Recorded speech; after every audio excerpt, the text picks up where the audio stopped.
welcome back to our next session. We're going to go ahead and get started. So I know everyone is in the Innovation Lab next door as well. If you're in the Innovation Lab next door, please come on back up. But if I could invite my two panelists that are here today, Kim and Jordan, to join me on stage, and we're going to be joined, take a chair, either place. We're going to be joined with one person who had to attend virtually here, Mounir, who I think we have on Zoom. So let's see if we can pull. Oh, there he is. There you go. Mounir, how are you? Doing well. Thank you very much. Thank you for having me. How's everybody doing? Doing great. Well, thank you for joining us virtually. Appreciate that so much. And we're going to go ahead and get started here. This is an interesting conversation, I think, because it's all about from the concept all the way to how do we get things into market and bring it to reality. And a number of the speakers and panelists today have talked about this, that innovation is great, data is great, but without practical implications in order to make people's lives better, it doesn't really matter. It's just kind of wasted time and effort. And so this panel is kind of a nice wrap up to a lot of the themes that we've heard throughout today. So I'm going to start with some introductions and let you all do that if you don't mind. So Jordan, we'll go right down the line. Why don't you go first, and Kim will have you go. Yeah, let's do it. Nice to meet you all. Nice to be here. Yeah, give me a little background on the company, who you are, that type of stuff. So Jordan Schindler, CEO and founder of NuFabrx. Our company mission is all about simplifying health and wellness. And it's this idea that instead of having to take a pill or use a cream or a patch, what if you could just get dressed in the morning? And so our core technology enables delivery of medications through your clothing. So imagine a topical analgesic like Icy Hot or BioFreeze in a knee sleeve, a t-shirt, a back wrap. Might be melatonin in a pillowcase. And ultimately, one of the things we're solving for is patient compliance. We're all busy. We all forget to take pills or creams as directed, but we all get dressed. And that's the foundation for this category that we've created called healthwear. And I noticed you did not use the example of like Rogaine and a baseball cap. Yeah, no, we get that one. We get that one. Yeah, it's on the roadmap. I'm sure it is.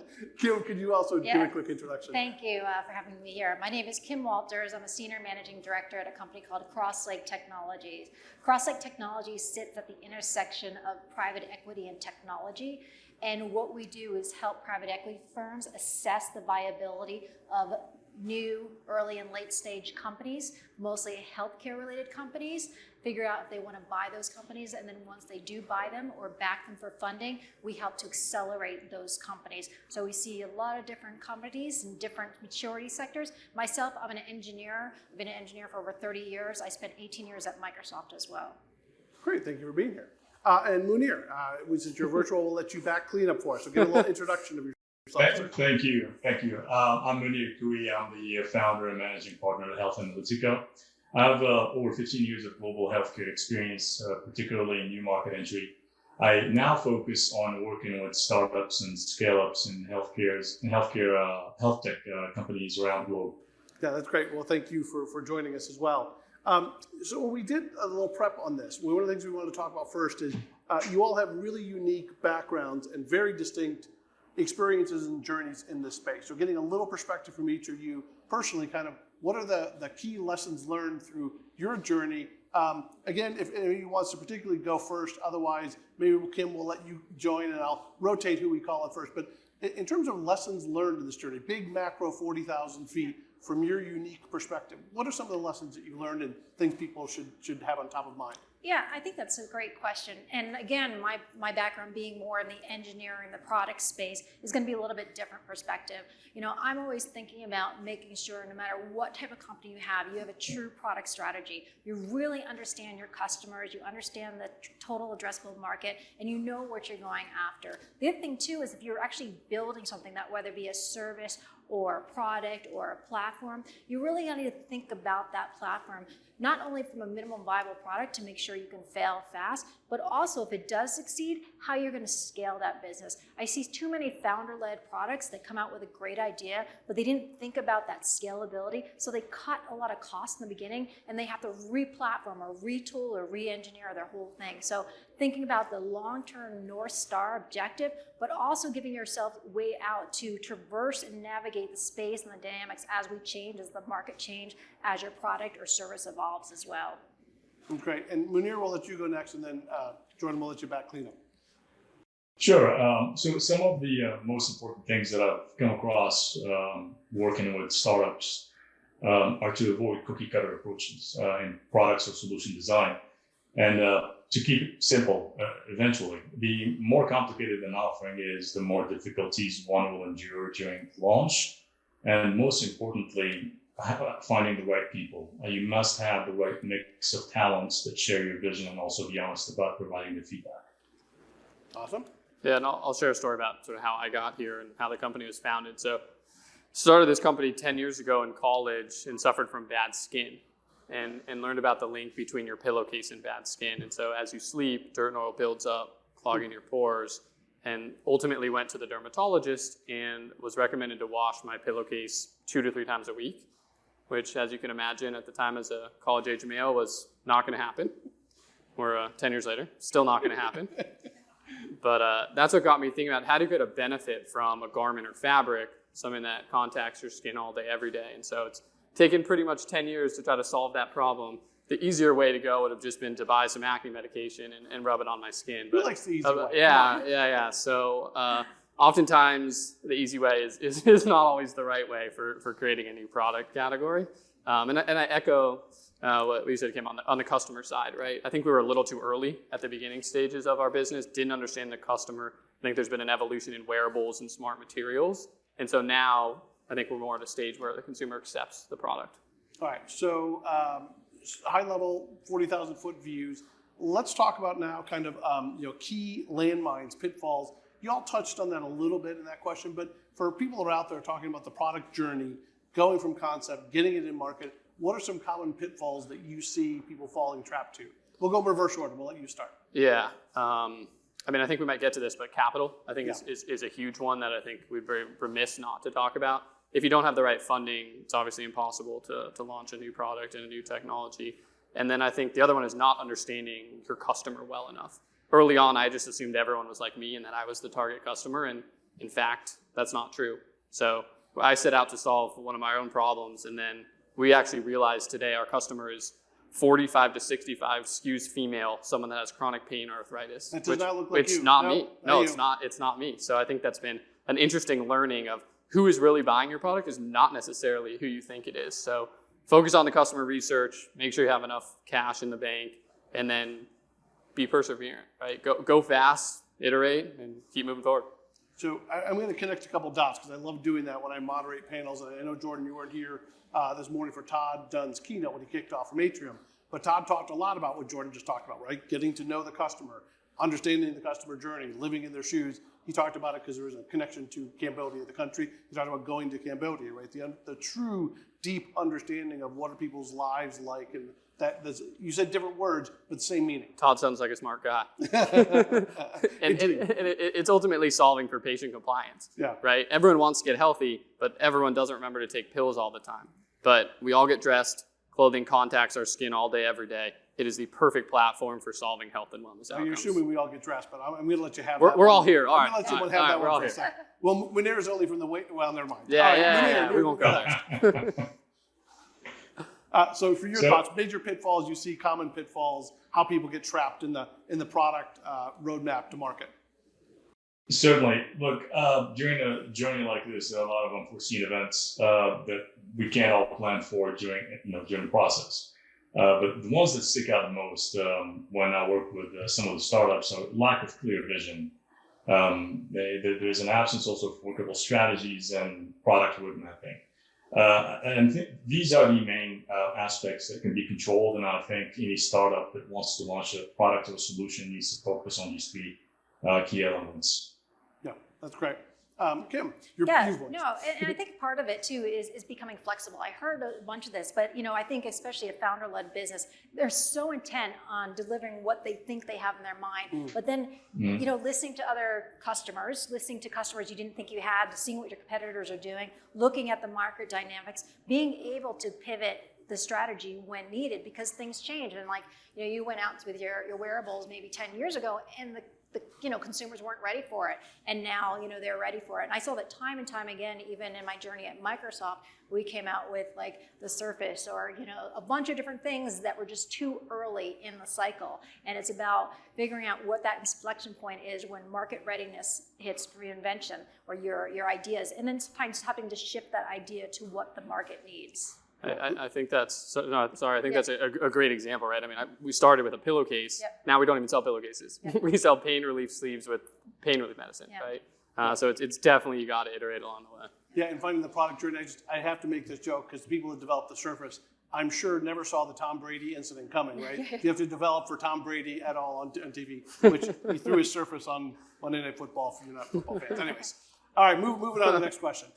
So discussion here too about themes that you're seeing. Again, one of the things I really love about having three really distinct people on the panel here is you come at it from different perspectives. What are the macro themes you're seeing on the product roadmap in the health tech space that you think are maybe here or maybe coming shortly from here? So who'd like to take that one first? That's a tougher question. Yeah, where I sit is we have about 500 private equity firms that we deal with, and they're always buying and selling these companies. So the themes that we see is add-ons. We're not seeing, last year we saw so many companies being acquired just because the market was so hot. Over 1,500 M&As or kind of technical due diligence we were involved in. This time it's more about add-ons. So I'm seeing tons and tons of add-on, whether it be a SaaS insurance company, joining with a benefit solution provider, or about bringing in a hardware component, right, to that. So it's really about mashups and add-ons. So again, if you have a solution out there, it's maybe not where you can go to market with it, but how can you actually expand an existing, total addressable market by partnering with another company that does something on the similar intersect. So that's also an option. And we see a lot in sort of this rise of health tech, but it's the intersection of traditional apparel and drug delivery, right, which we call healthware. I learned this statistic recently that the largest maker of watches is Apple, right? Like not smartwatches, watches, right? And that tells you that there's this huge rise in wearable technology. Facebook, for example, or Meta, has a 600-person wearables team, right? Like this is where the direction of the industry is headed. People want to get healthy, right? They want simplified behavior. And so again, it's really this intersection of garments, smart wearable devices, and health and wellness is really where we see a lot of these industry trends going. Yeah. Mounir, you want to join in on that thread? Yes, of course. I do see an intersection as well on from an acute care side between clinicians and technology. What I've noticed in recent years is that modularity is now key just in succeeding as a healthcare startup. Whatever the product or solution that will be offered or that is offered will need to pass a test of modularity and flexibility. Many applications, for example, and medical devices that are being introduced into healthcare on a weekly basis, they have to pass that test of flexibility for the end users. Hence, minimizing burnouts for clinicians and what have you. I think it's paramount that the offering serves the purpose of efficiency and minimize that cognitive burden for the end users. And I'll throw another thing in there too, right, about this idea of wearables and patient compliance, right? We see the future of the industry where everyone's wearing a smart watch or smart material, right, that tells you something about yourself. My Apple Watch tells me I need to go work out. All right, thanks, I already knew that, right?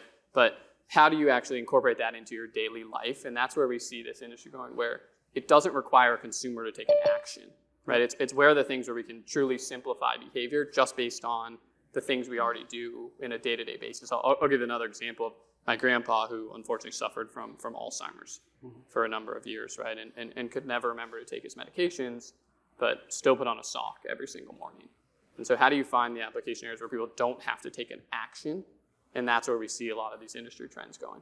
Yeah, again, trying to connect dots. For those of you who heard the fireside chat discussion right before this, and Aaron was asking the question, and correct me if I got this wrong, but if you remember the stat, something like 65% of people, maybe it's even 80% of people, would rather age in home, but would be more than happy to have trackable devices all over their house and be tracked that way if it gave them the ability to age in place at home. And I thought that was kind of fascinating, the trade-off of how people are looking at that as well. Kim, I want to go back to something we were talking about just a second ago. You talked about partnerships, mashes up, right? Clearly, that's a way of accelerating the path to market in this product roadmap journey. So that's one way of doing it. What are other ways that you see that founders can accelerate or even de-risk their journey? Because this is the journey that's fraught with pit hole after pit hole, right? Yeah, another way I've seen a lot of folks get into this space is through open source, right? People think, okay, and this is obviously more applicable to more of a software or SaaS business, but people think that open source, giving my stuff into open source just means give it away for free. It absolutely does not. It's about building a community, right? Building a community of like-minded people that are interested in the same type of application or use case that you can see then bringing them on the journey with you. And then if you do have an application that does require customers, you open source maybe a free version, but then you do an add-on version that's with paying customers. So it's a great, easy way to go into GitHub or some of these open source platforms, put your software out there, let people try it for free, kind of get hooked on it, bring community members in, let them build an offering or ecosystem around it. But overall, at some point, you can now bring your product to market with a specialized or enterprise version. So let me ask you a follow-up to that, because one of the pieces of advice we give our founders, and I stole this from David Cummings in Atlanta Tech Village, so full credit to David. He talked about the fact that he, as an investor, he would rather see a company have 1,000 raving fans than 20,000 users who sign in once a month, right? Mm-hmm. The same kind of premise to that about finding existing pathways. Do you agree with that, or what's your reaction to that comment? Well, again, it probably goes back to what are they talking about? Are they talking about something that's out there, like a web presence that someone just comes and says 20,000 users pass through it versus the 10 people that are willing to pay for this and use it every day. Yeah. I think there is a different use case on that. But if you're putting out there something in the marketplace that is beneficial in a lens of different light to other people, mm-hmm. and they're building an ecosystem around that, I think in the beginning, I think any buzz is good buzz, right? Yeah. And then at some point you need to craft and hone your message that yes, you need to have those core customers because they are ultimately the ones going to, at the end of the day, going to put out their checkbook and actually pay you, right? So I think you're going to ultimately have to figure out where that buck meets the road. But in the beginning, just to get your name and your product or service or company out there, I think the open source or having generational buzz around it is a fine way to go. And Jordan, that's got to be different in the physical product space, right? Because there isn't that same shortcut or whatever you want to call it. No, but I totally agree with that, right? And we've tried to do it a different way, right? Obviously, we can't give out a bunch of free physical products. We'd go bankrupt pretty fast. You wouldn't be a good business person. No. But what we've done is we've actually tried to price products at sort of the same price point as exists in the market. Yeah. So if you go to Walmart or Target and buy our products, they're the same price point as a Ace or Futuro or 3M sleeve. And we intentionally didn't want to price it at the value of sort of medicine plus drugs at a premium because we wanted everyone to try it, right? And once we think that people are going to try it and have this concept of healthware in their mind, right, then we might be able to help them with sleep or with athlete's foot or with maternity, right? So you can really create that strong lifetime value of the consumer long term. And I think to your point, right, let's get 1,000 raving customers first, sort of at cost, and then you can expand beyond that. Yeah. And Mounir, let's pull you into this conversation too. Do you have a perspective on that? The accelerate to market, be able to de-risk the journey. What are your thoughts? I mean, I certainly believe that having large partners in place would give startups or new companies a quick access to the market. Having proper pricing strategies and go-to-market strategies are detrimental. I would think in terms of, I'll bring up the example of Under Armour, for example. Under Armour is not a software company, but a few years ago, they started looking into apps like FitnessPal, for example. Mm-hmm. And that helped them create a community so they can be closer to their customers and then listen and understand what their needs are and basically provide that next level service or product that the market is looking for. Yeah, and so we talked about markets a little bit in our prep call too, the ability to bring ideas from parallel spaces, right? Part of the reason at RevTech Labs we do fintech, insurtech, and health tech because there's a continuum there, we think, and some decent sized crossover. Where are you seeing crossover come into the health innovation space? What are the categories or industries you're impacting? And then maybe the corollary to that question is where can some of these health innovation companies go in terms of parallel markets? Yeah, I mean, I can certainly relate it to our business because we sit at the intersection of traditional textiles and drug delivery. So it's a Nike sock with Icy Hot, a Lululemon garment with Olay moisturizer, right? Someone like Nike doesn't really want to make drug delivery devices, right? I can't imagine why. No, right? It's hard, but they want to sell into pharmacies, right? And someone like GSK or J&J doesn't currently want to make socks, but they'd love to sell into sports and apparel. And so it's that intersection between those two things where we sit and we see a lot of these trends and overlap, right? It's taking traditional OTC, cosmetics, vitamins, supplements, and delivering them in a different form factor, whether that's a sock or t-shirt or leggings. And that touches advanced materials, it touches drug delivery, it touches retail, it touches consumer, to create this new concept of healthware products. And again, for pharma companies that have already developed an active ingredient and are trying to solve patient compliance, it's just a new revenue stream to add it into clothing. Yeah. Maybe, sorry, another example that you mentioned Apple Watch earlier, right? Apple really sees itself as a technology company, but ends up being the largest watch manufacturer in the world now, right? So same for us in You're garments. seeing a lot more of those device and kind of software applications mixed up together and mashed up, and each one brings a very different kind of thought process and background to the table, which makes it much more expandable technology in the future. And you can see the day, right, where your Apple Watch, it tells you your heart rate's too fast or too slow, or your body temperature's too hot or too cold, and then that triggers release of an active ingredient, right? So it's now actively helping you solve health and wellness ailments. Yeah, interesting. Why don't you give me a caffeine shot instantly? Hey, also in the pipeline. Yeah, that's for right. the Give you a little afternoon buzzer session. to go to the For gym, the next right? one. Yeah, exactly. I see now. You heard it here first. The Apple Red Bull watch. It's coming. Just wait. Revive our There you energy. go. Yeah, that's right. Everything's confidential. Mounir, thoughts on this one too? Certainly, one of the experiences that I've encountered myself personally was when I was at Newell Rubbermaid at the healthcare division.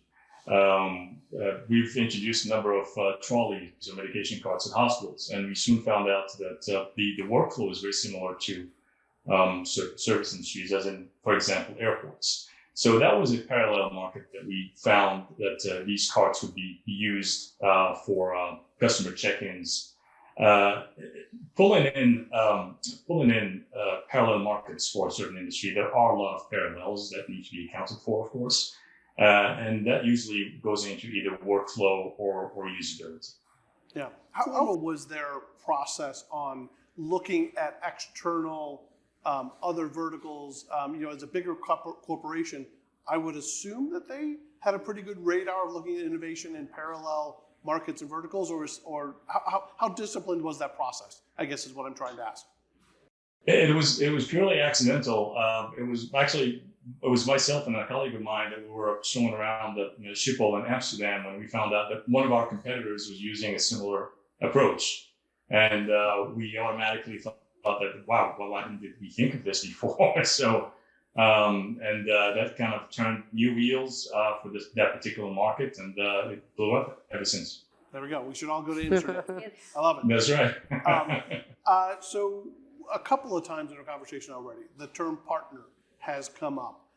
So I want to delve into that a little bit more. And Mounir, maybe we'll start with you since you were just speaking. What types of partnerships should startup founders or even big corporations, I guess, that are on this product to market journey be thinking about? What are the partnerships they need in terms of categories? So let's start broad and then we'll get more specific. Sure. I mean, generally, partnerships are certainly crucial. Once you find a large partner that believes in you, and this could be critical in accelerating the availability of resources, financial and otherwise. It also plays along having access to their book of business, which is very detrimental to your success and growth. Yeah, and so for thinking back to your time at Newell Rubbermaid, where a corporation has enough financial resources, is it distribution? Is it innovation? I have this perception that big companies look at founders and startups as a partnership for sparking innovation, but they have the resources for capital and distribution. Do you see it that way, or do you see it at a different lens? No, I do see it that way. It's more innovation than anything else. Obviously, when big corporations like Newell, which is what it's called now, once they find a certain niche product that will complement or be add-on to their portfolio of companies, they create sort of a pseudo startups within a big conglomerate. The only difference here is that they do have the financial resources to push for these new particular products. Now, and then of course the resources are there in terms of manufacturing and application. Yeah. Okay. Kim? Yeah, I think from a big company, the way that I've always looked in the past is I like to establish partnership because of one of three things. Either the people, they have really, really smart, talented people that I want to bring in my team. The technology, they built something really, really cool and I want that IP, or it's going to take me a really long time to catch up, or their customers. they have a whole suite of customers that I now want or want to expand my product into theirs. So I always look at from those. And sometimes it's more than one of those three things, but usually it's one of those three things that actually is the catalyst for me really partnering up with another company. And then I think the same sense, you should look at the inverse if you're looking at a big corporation to partner with. Yeah, I think it's interesting to hear from the flip side, right? I'll come at it from the inverse, right? Yeah. It's like, it's credibility, it's new market opportunity, it's driving revenue. And so how do we create win-win relationships where we can take existing things you guys have developed and drive more revenue to those products in the marketplace? Yeah, it's interesting to see that discussion. Okay, so we talked about big company, startup. Let's talk through the startup lens, and Jordan, I'll let you maybe take first crack at this, but from the startup lens, what partnerships are most critical? And is it you mentioned capital, I think was your very first answer today, right? Is it capital? Is it distribution? Is it innovation, breadth? What, from your perspective? I think at least in the physical product world, it's hard to do it without capital, right? Unless you have a product to start, you can't really partner or sell anything, although I'm certainly going to try, but that doesn't mean we'll be able to sell it, right? So I think capital, number one, get to proof of concept, get some traction, and then two, it's find the right market opportunities to really accelerate revenue and drive potential products. I think for us, we tried too early on to partner, and ultimately they said, hey, go prove the market first. So that's when we launched our own product, turned into fastest growing product in the category. We sell it at Target, Walmart, CVS, right? And then we came back and we said, hey, we did what you asked for, and now it's so much easier to have those partner conversations because now it's changed that power dynamic a little bit because now they need us a little bit more. It's interesting. I'll draw an analogy to what we do at RevTech Labs. We tell our founders that direct-to-consumer models are really hard, right? Yeah. They're really expensive. But we talk about business to consumer, B2B to C models, kind of what you just described. And the hard part is you have to go direct to consumer to get enough credibility, right? And to show people that, there's something there and these people will use it and you have your 1,000 raving fans or whatever it may be. So interesting parallel thought process. It's interesting. We did the reverse. We actually went to retail first, not even by choice, right? We just even started D2C on the sales side, but it's interesting to hear that because you totally have to prove it out first. Yeah, I think with startups especially, it'd be great to have the capital. But also, I've seen so many successful companies actually, keep their day job and do it on the side until it becomes viable into a proof of concept. And then, there's so many avenues to go after, whether it be, angel investors, VC capital, until you get to a point where you find that you really have enough customers and revenue to show that you can be backed by someone bigger like a private equity group or another investor of that sort. Yeah. Mounir, anything you want to add to that one? Absolutely. I agree with Jordan earlier. Proof of market validation is extremely important. It helps startups definitely mark their territory. Now, what I've also noticed recently, the large companies, they have consecrated a good portion of their R&D budget towards funding new startups or acquisitions themselves. So funding has become more prevalent nowadays with the right approach. Yeah. Kim, I want to go back to something you were talking about in terms of partnerships with big companies. You talked about these are the three things you looked for, right, or needed. So what should, if you are a startup founder, what are the types of how should somebody try and engage with a much, much bigger company? What are the common pitfalls? What are the smart things to do as well? Yeah. I mean, something as simple, obviously, is being on LinkedIn, figuring out where people congregate, trade shows, things of that nature, but try to travel in the same type of circuits. Because unfortunately, like a big company like Microsoft, you're not going to make inroads just by, calling the 800 number, right? You're going to have to meet and navigate, the right sorts. But I think, again, where you find someone in that vertical, whether that be, healthcare or, obviously in another world, fintech or something like that, but you want to make sure that you're driving on parallel streams and being in those same circuits, so you're figuring out who the connection points is, because it's going to be very hard just to make inroads without knowing anything about a company. Interesting to hear you say, even in today's world, that personal connection, absolutely, the putting your feet on the street, shaking hands, still is a way of critical for success. Unfortunately, yes. Unfortunately, yes. Depending on if you're an introvert or extrovert, yes. Fantastic. Jordan? Yeah, I mean, I tend to agree with sort of LinkedIn as a tool. The other thing is sort of how do you navigate these big partner accounts, right? And maybe it's you find someone in that organization that actually wants to come work at a startup, right? And sort of, again, try to flip the model of how do you engage with those teams without calling the 1-800 number, because, again, I've tried it. It doesn't work very well. So any secrets when you've tried to break into some of the big behemoths? What are your trade secrets? We'll keep it confidential here. How do you break in? What's your secret sauce? Yeah, I mean, I think like personalized LinkedIn message goes a long way, and then I think it's how do you very specifically relate to that person, right? What are they interested outside of work, right? Hey, maybe that person is a biker and has a knee injury. All right, we'll send them a knee sleeve, right? And it's like those touch points. I think physical products also go a long way for people of, hey, it's not just this amorphous concept. When someone's feeling a box of products, it's much easier to relate to those people. So we try to send products ahead of time before any meeting that we have. Interesting. You can get all those trendsetters like in the Academy Awards, right? All the trendsetters get the hot new products. Yeah, they're all decked out. Swag, Yeah, swag is They're all always decked good, out. yes. Yeah. That's right. Mounir, what for you? Oh, I'm sorry. Would you So mind repeating the questions question? on from a founder's perspective, right? Working with a big corporation, what are some things they should do? What are some pitfalls they should avoid? How have you seen founders be successful on trying to break into the bigger corporate relationships and partnerships? Look, that's a really good question.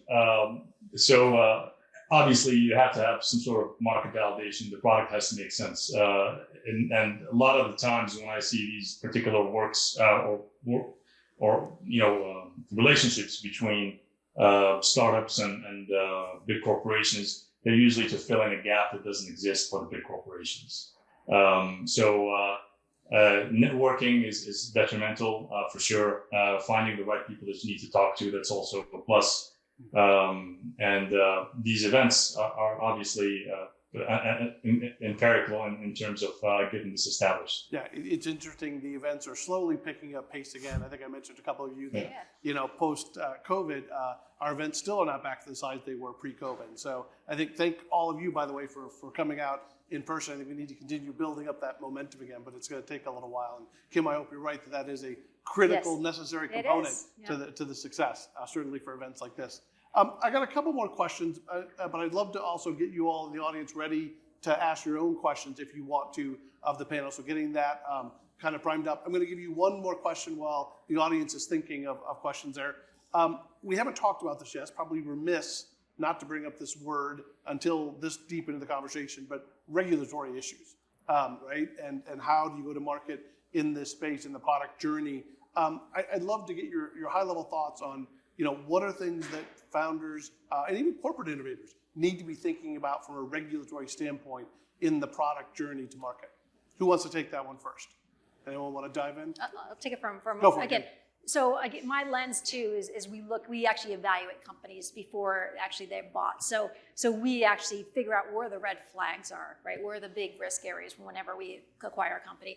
And certainly security, compliance, regulatory is big ones. So if you don't start thinking about that very early in your journey on how that factors in, and if you don't have that expertise, is to spend that money to get that person to help you with that, then when it comes up for potentially in a reinvestment or even in a go-to-market situation, you could be hampered, and that could be deafening to your product or service. So I think finding the right resources to know when you need to bring in compliance requirements, security, anything like that, especially with healthcare, is a smart venture early on. I assume it's safe to say that you've passed on opportunities because of that reason? Yes. Yes. We won't ask you to name names. That's okay, yes. Yeah.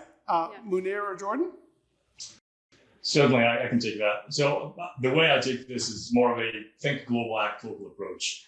Aside from having to navigate through what FDA requirements and what classifications need to be implemented or registered for the medical device solution that's being offered, we also have to look into the long-term approach from the scalability side. Pre-COVID, things were pretty much laxed around the globe outside of the US in terms of registration and regulatory. Once COVID hit, a lot of countries have felt the need to amp up their regulation approach. It used to be either, countries that would use a CE marking or an MDR or an FDA registration as a fallback. Nowadays, they all have standards for various reasons. So it's important to find that baseline that will ground this particular solution that needs to be introduced without any issues down the road.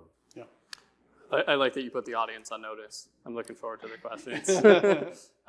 We've had a very interesting pathway from a regulatory perspective because drug delivery T-shirts were not a category in the FDA monograph. So we had to very much err on the side of caution in terms of how do we deal with regulatory. And you think about traditional textiles, right? Like I get a little too much white or black yarn in a T-shirt, nobody cares, right? But ultimately, we're making a drug delivery device Yeah. in the form factor of a shirt. So I use the analogy of a bottle of aspirin, right? Like if that bottle is supposed to have 100 pills and shows up with 97, right? You got a big problem.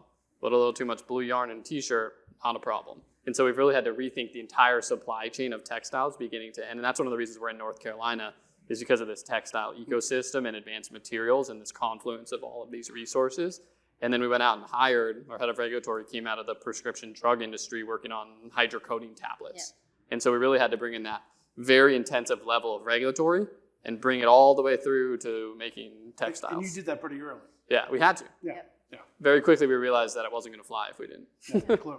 Yeah. All right, audience, any questions for this panel on the whole discovery? There's a couple there, so. Dan, I really appreciate that you brought up the greatest quarterback of all time, Tom Brady. Thank you. Michigan defending Big Ten champs. My question is around competition. So I'm in the concierge medicine space, and I'm getting ready to delve into a very crystal blue component of even a very niche aspect of healthcare. And there's no competitors where I'm going. And so my question to you is the importance of competitors in your space. You mentioned there really wasn't a market segment for wearables. Yeah. I'm a recovering pharmacist by background.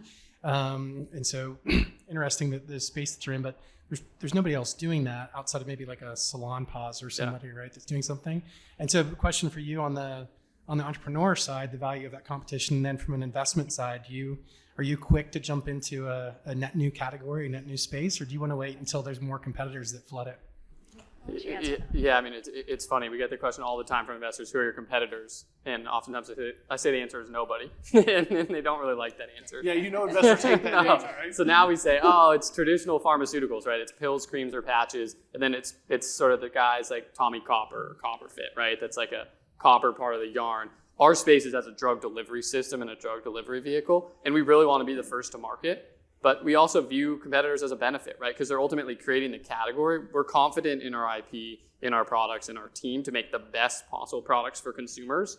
And so if there's people over here that do an inferior job that are helping create awareness of the category, that's a positive for us because there is so much market opportunity, whether it's a Rogaine hat or an athlete's foot sock, right? Where we think we can really capitalize on that. So it really is a positive in our case, and we welcome competitors. Yeah. You're going to think about the Rogaine hat every time we meet from now on, right? Yeah, probably. Okay, yeah. We'll give you your 10% cut. All right. Yeah. We definitely look for, competitions in the space, and that's usually from an investor perspective, usually means it's a healthy market. That's not to say that, there's that one lone wolf out there that's doing something really cool, but traditional probably PE investors might shy away for a couple of years, where you'll get more of the angel investors and the VCs on that side of the fence. It's funny, every investor goes, we want to invest in this brand new category. Who are your competitors? Yeah. Oh, we don't have any? Ooh. Yeah, exactly. Ooh. Yeah. Oh no. It's a little too early. Yeah. I think Igor had a question, so we'll sneak in one more question here. Thank you so much for this engaging conversation. I have a question about innovation teams.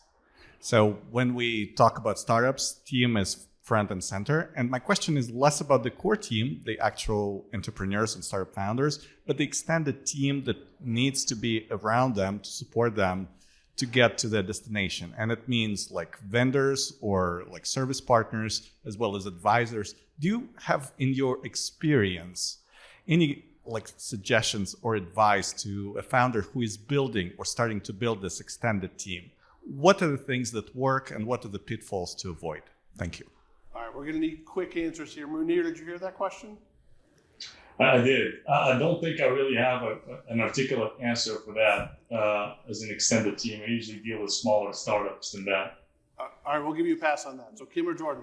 At least when I was part of Microsoft, we did have what we tried to do is segregate innovation teams and make sure that they were very decentralized from kind of what the mothership, because you wanted them to be a lot more responsive, a lot more reactive, and actually a different mindset to go to market. So I think surrounding yourself to a team with an equal mindset and really understanding who has what roles and responsibilities and making sure that's clear across the board, I think will help you in your journey.